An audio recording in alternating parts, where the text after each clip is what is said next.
Hello, my name is Leo. Today I am going to tell everyone the story of a girl who had lived her life as a boy for the past 19 years. Yes, that girl was me. Right from the moment I was born, I was not allowed to live with my true gender. My existence was a lie. I didn't like it at all, but I still had to do it to save my family. It all started before I was even born. My father was once a rich young man living a prosperous life with his older brother. But both my dad and uncle were profligates.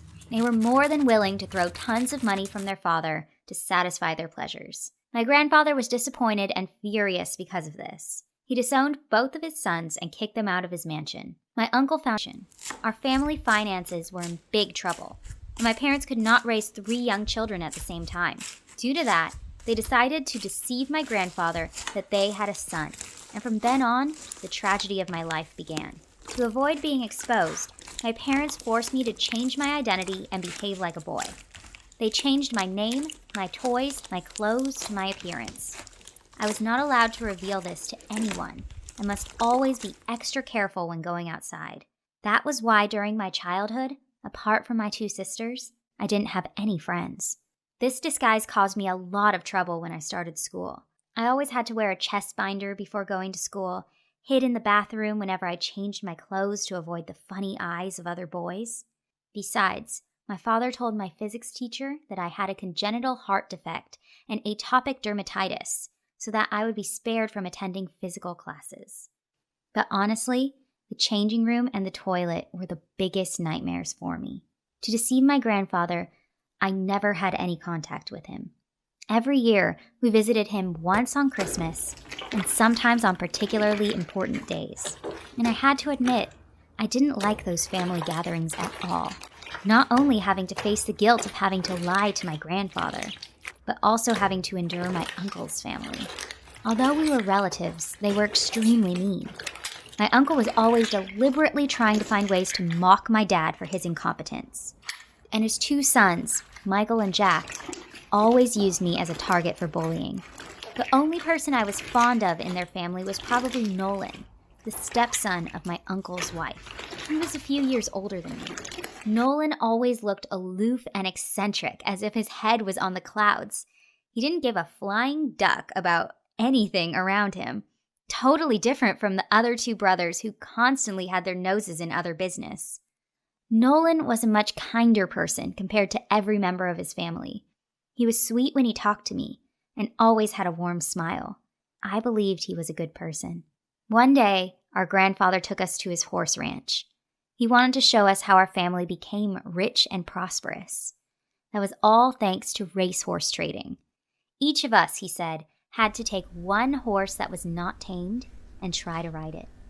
For him, taming a horse was like running a company. It required the leader to be smart and quick on their feet. I chose a horse for myself and was able to climb on his back just after a few minutes of petting him.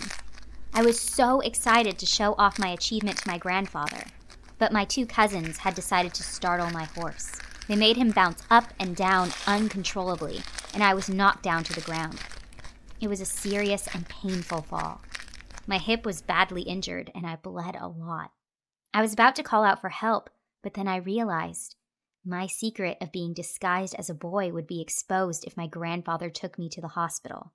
I clenched my teeth, tried to suppress the pain, then quietly left. I went back to my room, carefully took off my shirt to examine the wound. A sharp pain hit me as I took it off and saw a large cut that was bleeding nonstop. While I was trying to use the towel to stop the bleeding, my door was suddenly opened and Nolan worriedly entered. He panicked when he saw my chest binder as the realization hit him. The boyish Leo he knew was a girl. He even dropped the medical box he was holding out of shock. As I hastily put the shirt back on, Nolan blushed and looked away. He said that he saw me fall, so he just wanted to make sure I was all right. I was scared, so I told him everything, hoping he would keep it a secret from me. Nolan pondered for a while, slowly processed every information I poured on him. I sighed in relief when he finally looked at me with sympathetic gender and my scandalous love affair with Nolan came out. That day when everyone was asleep, Nolan asked me to come to the back garden of the mansion. When we were kissing, Jack and Michael suddenly appeared. They spotted us and immediately reported to our grandfather. My grandfather was extremely angry. He ordered everyone to his mansion. He criticized my family for deceiving him for years. He called me a con man and spitted cruel words on my face. My head exploded. I was too tired of living my life in lies for a long time. I cried and screamed and poured my heart out about everything I had to go through. I criticized my grandfather for being an unjust and sexist person. I called out the bottomless pit of my parents' greed and the horrible treatment from my uncle's family. I didn't want their money. I just wanted to live true to myself. Enough is enough, I shouted as I left the mansion with Nolan. We decided to live together and vowed to never come back to this terrible family again. 2 months after leaving home, I received a phone call from a distant relative of mine informing me that my grandfather was too weak and he was about to pass away. Even though I hated my family, I still felt remorse in my heart and decided to return. Seeing my grandfather lying helplessly on the hospital bed, all my hatred suddenly went away and was replaced with pity and sadness. I rushed to hug him no matter what. He was still my grandfather, and I owed him an apology. He stroked my head weakly with the remainder of his strength and expressed regrets about what I had gone through. He looked at me for what felt like an eternity and whispered the words I never thought I would be able to hear from him in this lifetime. "I love you so much, my granddaughter." He said his final words before closing his eyes. Tears I didn't know I had started streaming down my face as I hugged him for the very last time.